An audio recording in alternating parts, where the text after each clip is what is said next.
Hello प्रिय छात्रों, स्वागत है आप लोगों का हमारे YouTube channel teaching bye Patel sir में। आज हम कक्षा 10 के विज्ञान विषय के सिलेबस पाठ्यक्रम से संबंधित अध्ययन करेंगे और आज का टॉपिक है प्रकाश का परावर्तन, रिफ्लेक्शन ऑफ लाइट।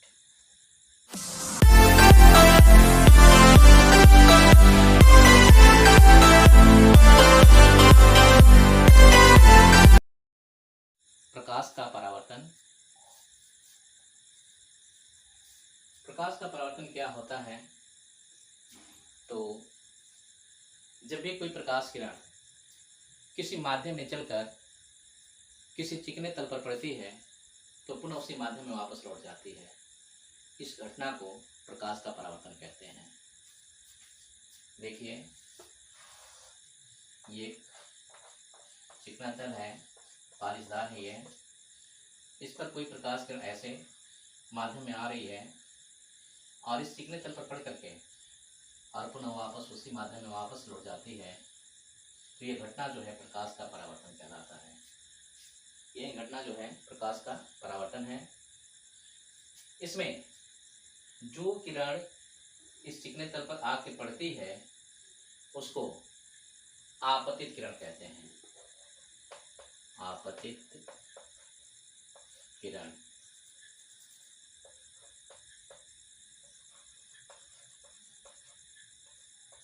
तथा टकरा करके पुनः वापस होती है उस किरण को परावर्तित किरण कहते हैं।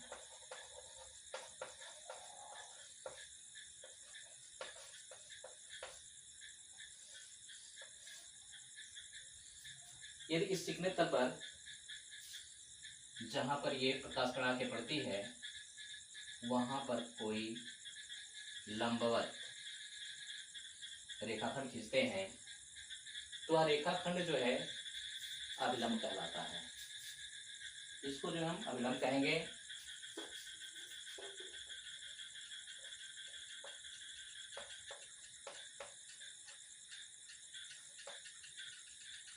ये अभिलंब है तथा जिस बिंदु पर किरण आकर के पड़ती है उस किरण को जो है उस बिंदु को आपतन बिंदु कहते हैं। यानी यह बिंदु जो है आपतन बिंदु है।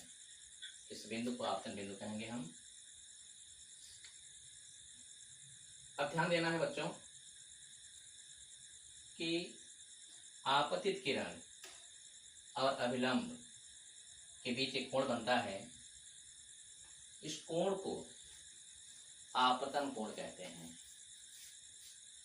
आपतित किरण और अभिलंब के बीच बने हुए कोण को आपतन कोण कहते हैं और इसे I से प्रदर्शित किया जाता है। तथा अभिलंब तथा परावर्तित किरण के बीच एक दूसरा कोण बनता है। इस कोण को जो है परावर्तन कोण कहते हैं और इसे स्मॉल r से प्रदर्शित करते हैं। यानी I इक्वल टू है आपतन कोण तथा R इक्वल टू है परावर्तन कोण।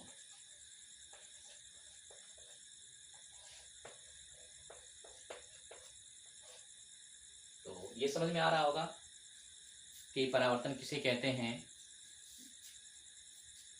जब कोई किरण किसी माध्यम में चलकर किसी चिकने तल पर और पालिशदार तल पर पड़ती है तो पुनः उसी माध्यम में वापस लौट जाती है।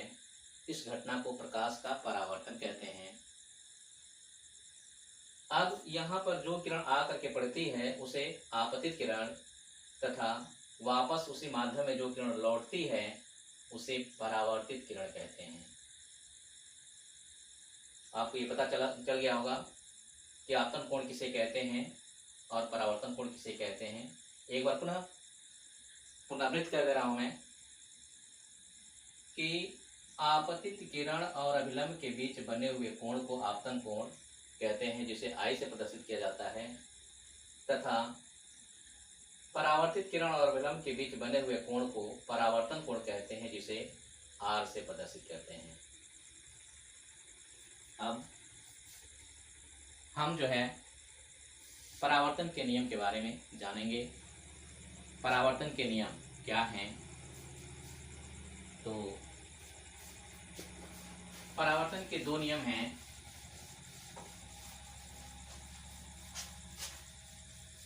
परावर्तन के दो नियम हैं। पहला नियम यह है कि आपतित किरण, परावर्तित किरण और अभिलंब तीनों, आपतित किरण, परावर्तित किरण और अभिलंब तीनों एक ही तल में आपतन बिंदु पर होते हैं। ये आपतन बिंदु है, आपतन बिंदु पर होते हैं। ये पहला नियम है। आपतित किरण, परावर्तित किरण और अभिलंब तीनों एक ही तल में होते हैं, एक ही तल में स्थित होते हैं। और दूसरा नियम यह है, आपतन कोण I तथा परावर्तन कोण R आपस में बराबर होते हैं। यानी कोण I इक्वल टू कोण R। ये एंगल I और एंगल R जो है आपस में बराबर होते हैं। ये परावर्तन के नियम हैं।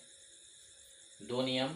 पहला नियम, आपतित किरण, परावर्तित किरण और अभिलंब तीनों एक ही तल में आपतन बिंदु पर स्थित होते हैं।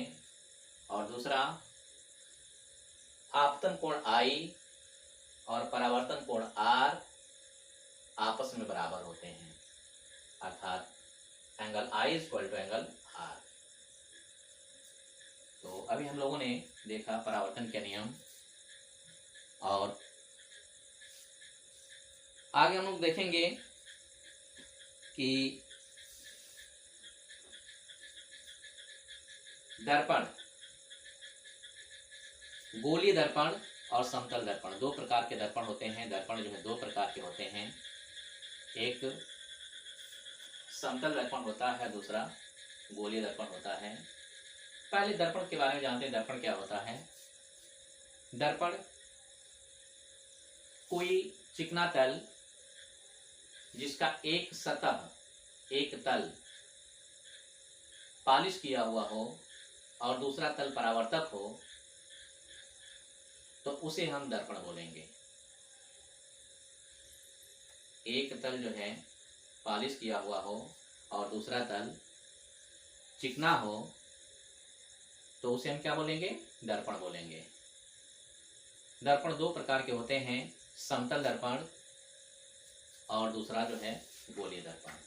पहला समतल दर्पण है और दूसरा गोलीय दर्पण। समतल दर्पण में परावर्तक तल समतल होता है।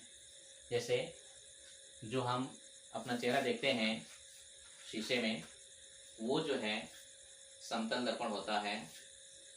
यहाँ पर हम देख रहे हैं ये परावर्तक तल है और इधर का जो है पॉलिश किया हुआ है। ये चूंकि फ्रेम पे है, इसके अंदर यदि इसको हम हटा दें, फ्रेम को हटा दें, तो एक जो है भूरे रंग का जो है पॉलिश किया हुआ दिखाई देगा, वह पॉलिश होता है। और ये तल जो है परावर्तक है, इसको हम परावर्तक बोलेंगे। तो ये समतल दर्पण है, क्योंकि इसका जो परावर्तक तल है वो बिल्कुल प्लेन है, समतल है, इसलिए ये जो है समतल दर्पण है। और गोलीय दर्पण, गोलीय दर्पण जो होता है वो गोलीय कोष से काट करके बनाए गए रहते हैं। गोलीय कोष खोखला गोला होता है, गोलीय कोष जो है खोखला गोला होता है। अब चूंकि ये गोलीय कोष जो है कांच का बना हुआ हो और उसका कोई भी भाग काट करके, वृत्ताकार भाग काट करके, और उसके एक तल को पॉलिश कर दिया जाए, तो दूसरा तल परावर्तक हो जाता है। उस प्रकार के दर्पण को जो हम गोलीय दर्पण बोलेंगे। जैसे कि मेरे हाथ में जो है ये गोलीय दर्पण, ये किसी गोले से, गोलीय कोष से काट करके बनाया गया है, तो ये जो है गोलीय दर्पण होगा। गोलीय दर्पण दो प्रकार के होते हैं, गोली दर्पण दो प्रकार के होते हैं।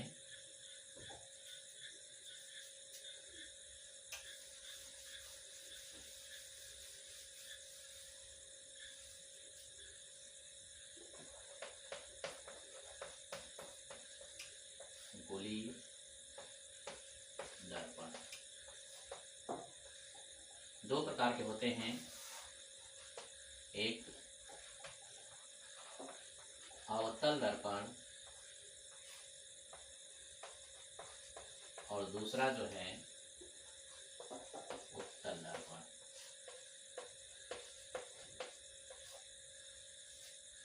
कनकेव मिरर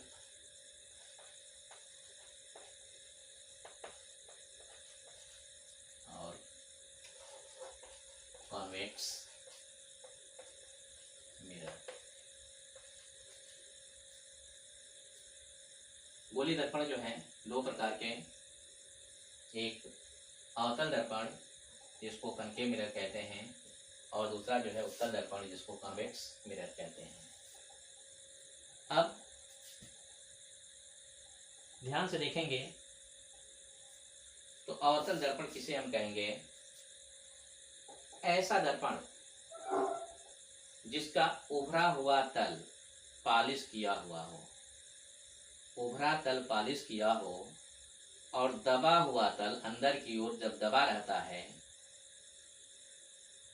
वो परावर्तक हो, दबा हुआ तल परावर्तक हो, तो उसे जो है हम अवतल दर्पण कहते हैं। ऐसा गोली दर्पण जिसका उभरा तल पालिश किया हो और दबा तल परावर्तक हो उसे हम क्या कहेंगे?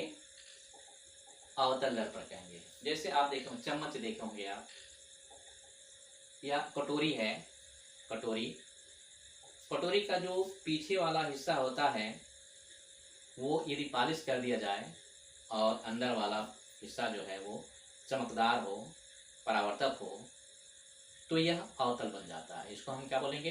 अवतल बोलेंगे।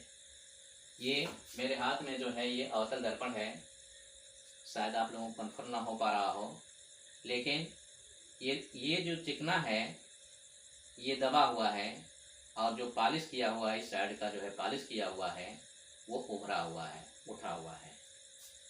तो इसे जो है हम अवतल दर्पण कहेंगे। यानी ये दर्पण जो है ऐसे बना हुआ है, बिल्कुल कटोरी के जैसे इस प्रकार से जो है बना हुआ है। ये पालिश किया हुआ है, पीछे का हिस्सा जो है क्या है, ये पालिश किया हुआ है और अंदर वाला जो है वो परावर्तक है, चमकदार है। ये परावर्तक तल है।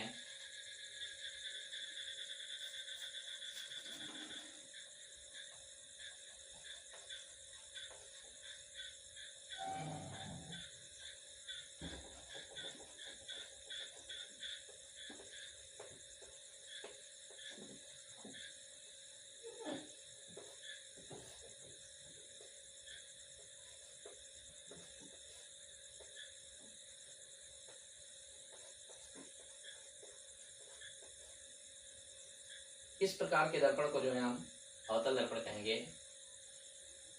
इस दर्पण को जो है हम केवल जब भी बनाएंगे नोट्स बुक पे या कहीं पर भी जब बनाएंगे तो इस प्रकार से जो है दिखाया जाता है, ये अवतल दर्पण है। जबकि उत्तल दर्पण मेरे हाथ में जो है ये दिख रहा होगा आपको, लेकिन स्पष्ट नहीं हो पा रहा होगा। यहाँ पर जो है ये उत्तल दर्पण है, इसमें दबा हुआ तल अंदर की ओर जो धंसा हुआ तल है वो पालिश किया हुआ है। दबा हुआ तल जो है पालिश किया हुआ है और उभरा तल परावर्तक है। जो उभरा हुआ तल है वो परावर्तक है। तो इस प्रकार के दर्पण को जो है हम उत्तल दर्पण कहेंगे। यानी ये दर्पण जो है इस प्रकार से बना हुआ है।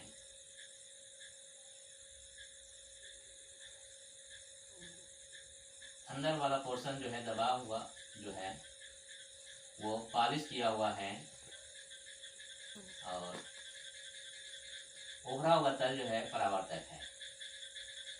इस दर्पण का उभरा हुआ तल परावर्तक है। ये परावर्तक तल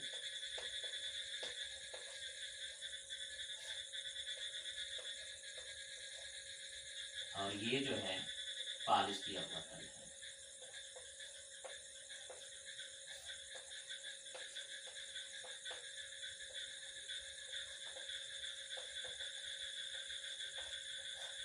तो ये दर्पण जो है उत्तल दर्पण है।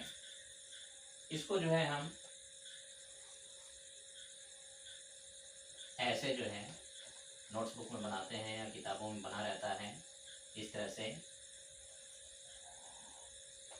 ये उत्तल दर्पण है। तो दर्पण की पहचान हम लोगों ने देखा, यहाँ पे गोली दर्पण के बारे में पढ़ा। समतल दर्पण यदि बनाना होगा, समतल दर्पण देखना होगा तो बिल्कुल ऐसे ये समतल दर्पण का चिन्ह है। ऐसे जो है समतल दर्पण बनाया जाता है। इधर पॉलिश किया हुआ है, इधर जो है परावर्तक है। परावर्तक तल को सदैव जो है बाएं तरफ दिखाया जाता है। परावर्तक तल को जो है सदैव बाएं तरफ दिखाया जाता है। जब भी किनारे खींचना होगा तो परावर्तक तल बाएं तरफ ही रहेगा दर्पण में। और आगे जो है दर्पण से संबंधित कुछ शब्दावलियों के बारे में हम लोग जानेंगे। तो गोली दर्पण से संबंधित शब्दावलियां, इसमें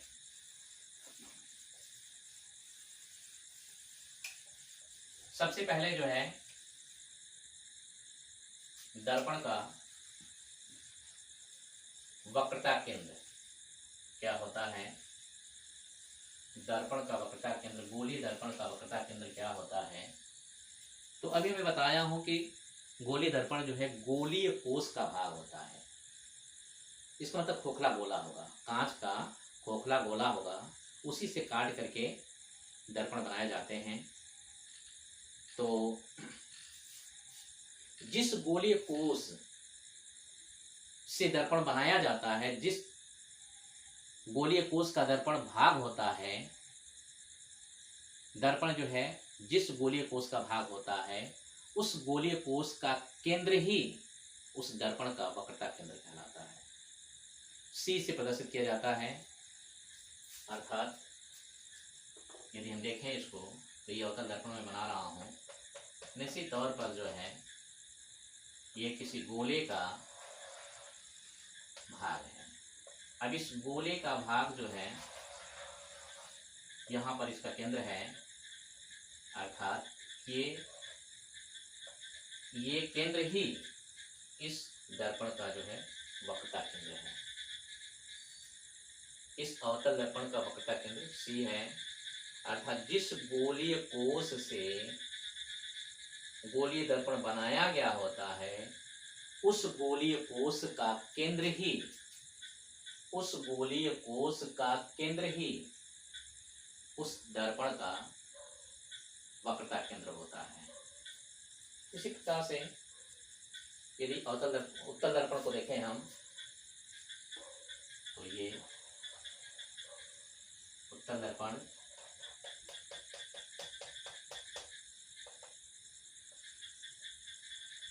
यह भी जो है किसी गोलीय कोष का भाग है। इस गोलीय कोष का केंद्र ही जो है ये केंद्र इस उत्तल दर्पण का वक्रता केंद्र है। तो गोलीय दर्पण का वक्रता केंद्र बताने के लिए आप बता सकते हैं कि जिस गोलीय कोष से दर्पण बनाया गया होता है, उस गोलीय कोष का केंद्र ही गोलीय दर्पण का वक्रता केंद्र होता है। इसे सी से प्रदर्शित करते हैं। दूसरी शब्दावली आती है दर्पण का ध्रुव। ध्रुव क्या होता है? पोल। तो दर्पण का मध्य बिंदु, किसी भी दर्पण का मध्य बिंदु, जैसे ये दर्पण है, इस दर्पण का मध्य बिंदु यहाँ पर होगा और इस दर्पण का जो है मध्य बिंदु यहाँ पर होगा। ये इसका मध्य बिंदु है। इस मध्य बिंदु को ही दर्पण का ध्रुव कहते हैं। इस मध्य बिंदु को दर्पण का ध्रुव कहते हैं। अर्थात ये अवतल दर्पण का मध्य बिंदु है, इसे P से प्रदर्शित किया जाता है। इसी प्रकार से इस उत्तल दर्पण का मध्य बिंदु यहाँ पर है, तो ये जो है P बिंदु इस अवतल दर्पण और इस उत्तल दर्पण के ध्रुव है। यानी दर्पण का ध्रुव क्या होता है, तो दर्पण का मध्य बिंदु, दर्पण का मध्य बिंदु ही दर्पण का ध्रुव कहलाता है। इसे P से प्रदर्शित किया जाता है, P से व्यक्त करते हैं, P से लिखते हैं।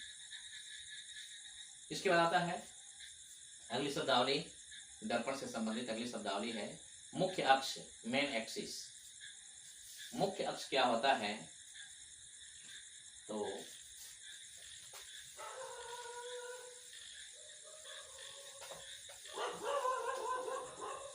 मुख्य अक्ष, मेन एक्सिस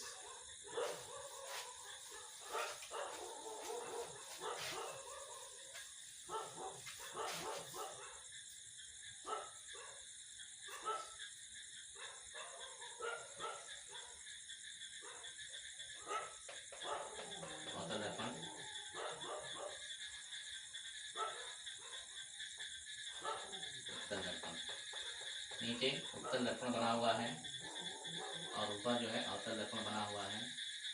क्यों, क्या पहचान इसकी, तो उभरा हुआ तल जो है पालिश किया हुआ है और दबा हुआ तल परावर्तक है, इसलिए ये अवतल दर्पण है। और नीचे वाले का जो है दबा हुआ तल पालिश किया हुआ है, उभरा हुआ तल परावर्तक है, इसलिए उत्तल दर्पण है। मुख्य अक्ष हम लोग पढ़ने वाले हैं। इसका ये बिंदु जो है मध्य बिंदु ध्रुव कहलाता है, जबकि ये बिंदु जो है इसका वक्रता केंद्र है, क्योंकि इस गोलीय कोष का केंद्र जो है वक्रता केंद्र है। उसी प्रकार से इस गोलीय कोष का केंद्र वक्रता केंद्र यहाँ पर C, और इसका ये ध्रुव है P। मुख्य अक्ष क्या होता है, तो वक्रता केंद्र और ध्रुव, वक्रता केंद्र और ध्रुव को मिलाने वाली रेखा, वक्रता केंद्र और ध्रुव को मिलाने वाली रेखा मुख्य अक्ष कहलाता है। वक्रता केंद्र और ध्रुव को मिलाने वाली रेखा मुख्य अक्ष कहलाता है। स्मॉल m से प्रदर्शित करते हैं। तो मुख्य अक्ष समझ में आ रहा होगा। वक्रता केंद्र और ध्रुव, वक्रता केंद्र और ध्रुव को मिलाने वाली रेखा को ही हम क्या कहते हैं, मुख्य अक्ष कहते हैं, मेन एक्सिस कहते हैं। और अगला शब्दावली आता है दर्पण से संबंधित, गोलीय दर्पण से संबंधित अगला शब्दावली है वक्रता त्रिज्या। वक्रता त्रिज्या, तो वक्रता केंद्र और ध्रुव के बीच की दूरी, इसके बीच की जो दूरी होगी उस दूरी को ही जो है हम वक्रता त्रिज्या कहते हैं, कैपिटल R से प्रदर्शित करते हैं। ध्रुव तथा वक्रता केंद्र के बीच की दूरी वक्रता त्रिज्या कहलाती है, कैपिटल R से प्रदर्शित करते हैं। यहाँ से यहाँ तक की जो दूरी है, यह दूरी ही वक्रता त्रिज्या कहलाती है, कैपिटल R से प्रदर्शित करते हैं। ये वक्रता त्रिज्या है। फोकस,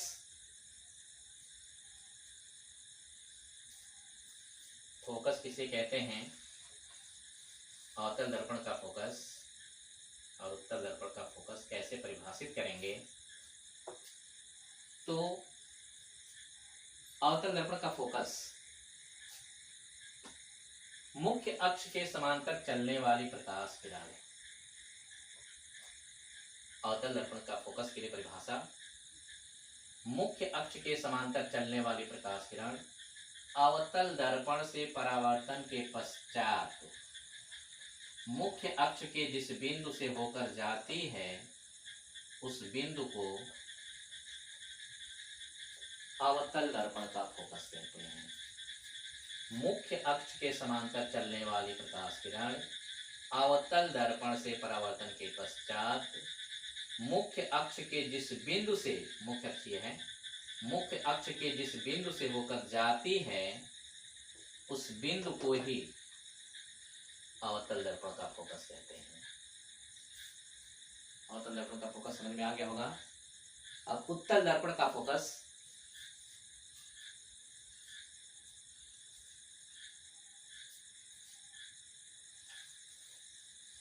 उत्तल दर्पण का फोकस कैसे परिभाषित करेंगे?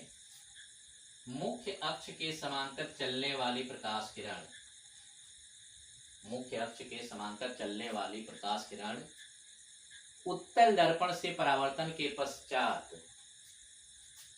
उत्तल दर्पण से परावर्तन के पश्चात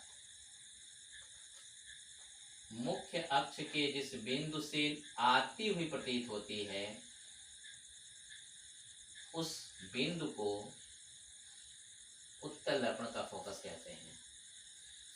फोकस को कैपिटल एफ से प्रदर्शित किया जाता है। तो दोनों दर्पणों के लिए फोकस समझ में आ गया होगा। एक बार और देख लेते हैं। अवतल दर्पण में मुख्य अक्ष के समांतर चलने वाली प्रकाश किरण अवतल दर्पण से परावर्तन के पश्चात मुख्य अक्ष के जिस बिंदु से होकर जाती है उस बिंदु को अवतल दर्पण का फोकस कहते हैं। तथा उत्तल दर्पण के लिए ये उत्तल दर्पण है, ये मुख्य अक्ष है। मुख्य अक्ष के समांतर चलने वाली प्रकाश किरण उत्तल दर्पण से परावर्तन के पश्चात मुख्य अक्ष के जिस बिंदु से आती हुई प्रतीत होती है, निकलती हुई प्रतीत होती है, लग रहा है कि इस बिंदु से ये निकल करके जा रही है, तो इस बिंदु को इस उत्तल दर्पण का फोकस कहेंगे। यह बिंदु जो है इस उत्तल दर्पण का फोकस कहलाता है। समांतर, समांतर किसे कहते हैं? तो जब दो या दो से अधिक रेखाएं अनंत तक आगे या पीछे बढ़ाने पर एक दूसरे को कभी नहीं काटती हैं और उनके बीच की दूरी सदैव बराबर होती है, तो उन रेखाओं को ही हम समांतर रेखा कहते हैं।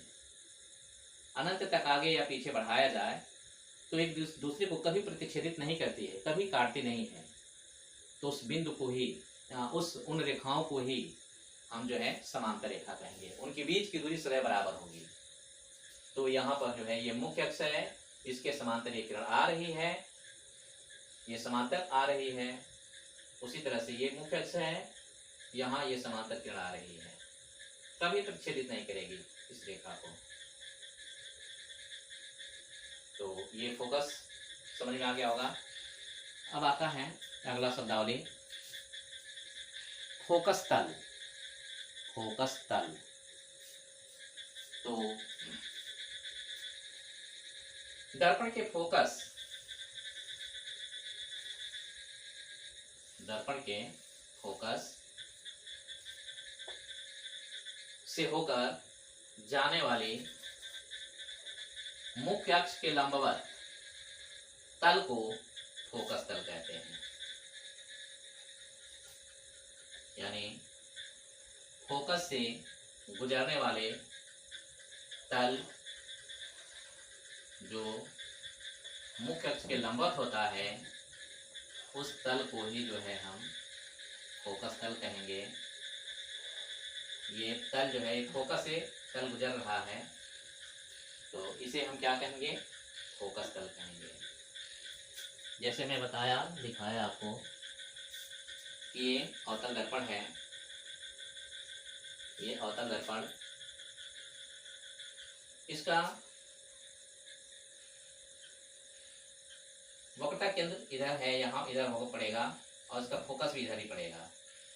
तो इसके फोकस से होकर जो तल गुजरेगा उस तल को फोकस तल कहेंगे। फोकस से गुजरने वाले तल को ही, यानी इसके फोकस से गुजरने वाले तल को हम क्या कहेंगे? फोकस तल कहेंगे। फोकस तल होगा वो।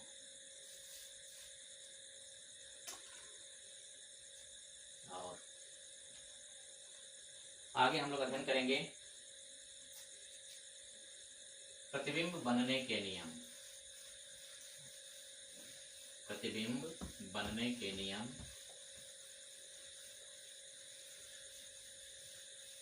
उसके पहले हम प्रतिबिंब के बारे में चर्चा कर लेते हैं। प्रतिबिंब क्या होता है?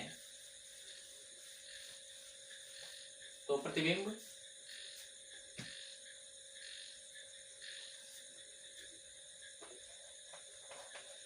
के बारे में चर्चा कर लेते हैं। प्रतिबिंब, इमेज।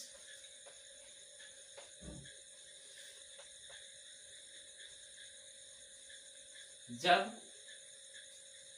दो या दो से अधिक किरणें परावर्तित होकर के या अपवर्तित होकर के किसी बिंदु पर मिलती हैं या मिलती प्रतीत होती हैं, तो वहां पर जो आकृति बनता है उसी को हम प्रतिबिंब कहते हैं। परावर्तन के बाद या अपवर्तन के बाद किरणें जिस बिंदु पर मिलती हैं, वास्तव में मिलती हैं, या लगता है कि मिल रही हैं, मिलती हुई प्रतीत होती हैं, तो वहां पर बना हुआ आकृति ही जो है प्रतिबिंब कहलाता है। प्रतिबिंब दो प्रकार के होते हैं। इमेज जो है दो प्रकार का होता है। एक वास्तविक प्रतिबिंब होता है,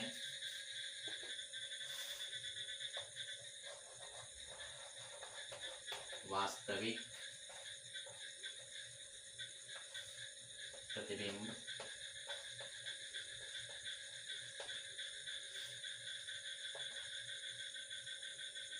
रियल इमेज।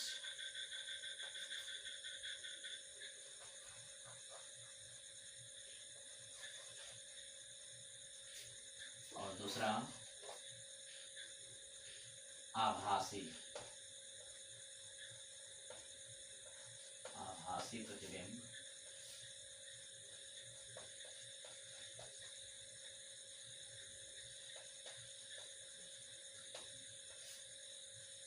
वर्चुअल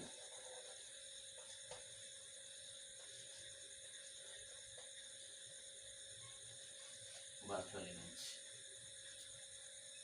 इसको काल्पनिक प्रतिबिंब भी कहते हैं। आभासी प्रतिबिंब को काल्पनिक प्रतिबिंब भी कहते हैं। यह वास्तविक प्रतिबिंब। वास्तविक प्रतिबिंब किसे कहते हैं? जब दो या दो से अधिक किरणें परावर्तन या अपवर्तन के बाद एक दूसरे को वास्तव में प्रतिच्छेद करती हैं, वास्तव में काटती हैं, तो उसे हम वास्तविक प्रतिबिंब कहते हैं। वहां पर बना हुआ प्रतिबिंब वास्तविक प्रतिबिंब होता है। और जब परावर्तन या अपवर्तन के बाद किरणें एक दूसरे को काटती हुई प्रतीत होती हैं, लगता है कि वो एक दूसरे को काट रही हैं, वास्तव में काटती नहीं है, लगता है कि वो एक दूसरे को काट रही हैं, तो वहां पर बना हुआ प्रतिबिंब आभासी प्रतिबिंब होता है, काल्पनिक प्रतिबिंब होता है। वास्तविक प्रतिबिंब को पर्दे पर हम ले सकते हैं, उसको जो किसी पर्दे पर लिया जा सकता है वास्तविक प्रतिबिंब को, जबकि आभासी प्रतिबिंब को जो है हम पर्दे पर नहीं ले सकते हैं। आभासी प्रतिबिंब जो है पर्दे पर नहीं लिया जा सकता है। तो प्रतिबिंब समझ में आ गया होगा, प्रतिबिंब क्या होता है और कितने प्रकार का होता है ये बता दिया गया। और प्रतिबिंब बनने के नियम, दर्पण द्वारा प्रतिबिंब बनने के नियम। दर्पण द्वारा प्रतिबिंब बनने के 3 नियम हैं।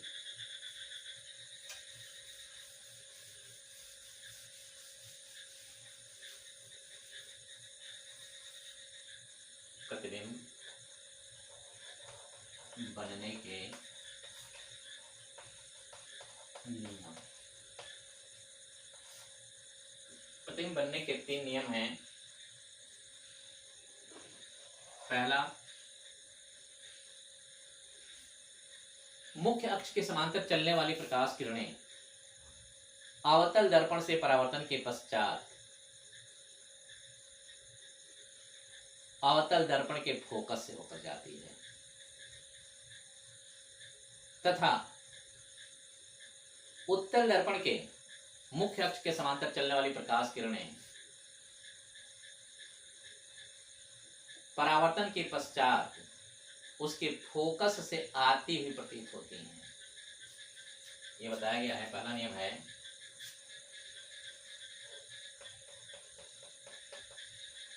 मुख्य अक्ष है, मुख्य अक्ष के समांतर चलने वाली प्रकाश किरणें अवतल दर्पण से परावर्तन के पश्चात उसके फोकस से होकर जाती है। कहाँ से होकर जाती है? फोकस से होकर जाती है। और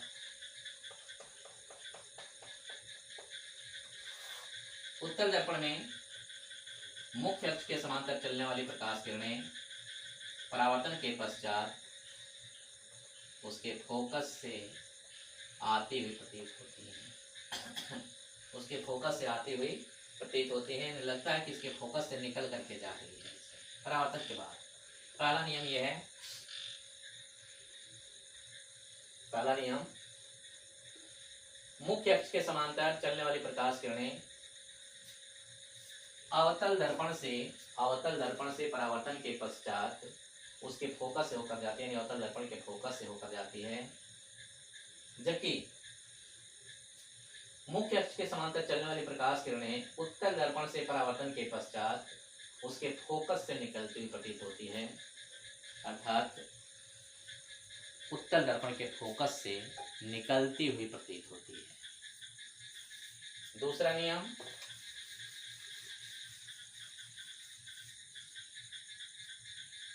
अवतल दर्पण के फोकस से होकर जाने वाली प्रकाश किरणें परावर्तन के पश्चात मुख्य अक्ष के समांतर हो जाते हैं। ये इसका फोकस है। फोकस से होकर जाने वाली प्रकाश किरणें अवतल दर्पण से परावर्तन के पश्चात मुख्य अक्ष के समांतर हो जाती हैं, समांतर होते जा रही है। तथा उत्तल दर्पण के फोकस की ओर जाती हुई प्रकाश किरणें उत्तल दर्पण के फोकस की ओर जाती हुई प्रकाश किरणें फोकस की ओर ऐसे जा रही है। ये किरण जो है फोकस की ओर जा रही है। ये फोकस यहाँ पे है इसका, इसकी ओर जा रही है, लेकिन यहाँ तक पहुँच नहीं पाएगा क्योंकि परावर्तन हो जाएगा। परावर्तन के पश्चात मुख्य अक्ष के समांतर हो जाती है। फोकस की ओर जाती हुई प्रकाश किरणें उत्तल दर्पण से परावर्तन के पश्चात मुख्य अक्ष के समांतर हो जाती है। मुख्य अक्ष ये मुख्य अक्ष के समांतर होते जा रही है। दूसरा नियम है ये। और तीसरा नियम,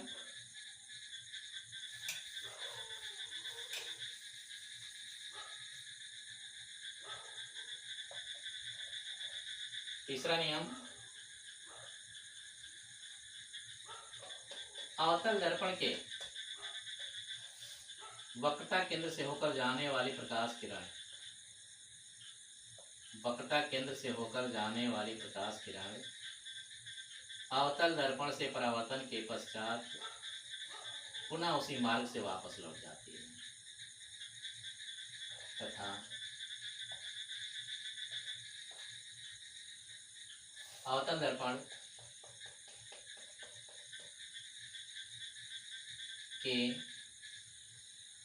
वक्रता केंद्र की ओर जाती हुई प्रकाश किरणें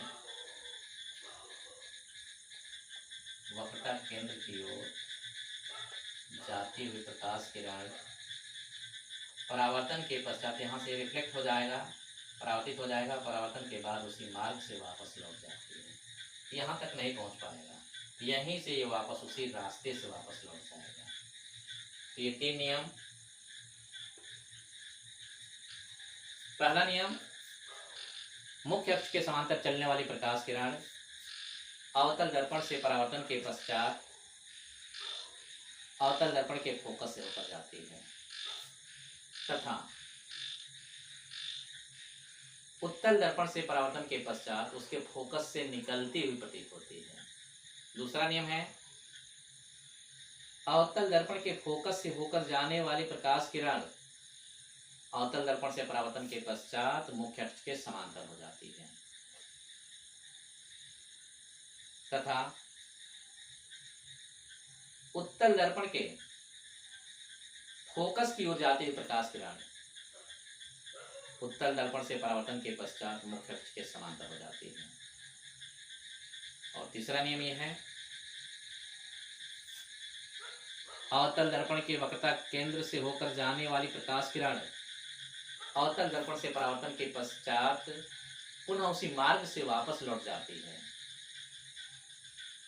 जबकि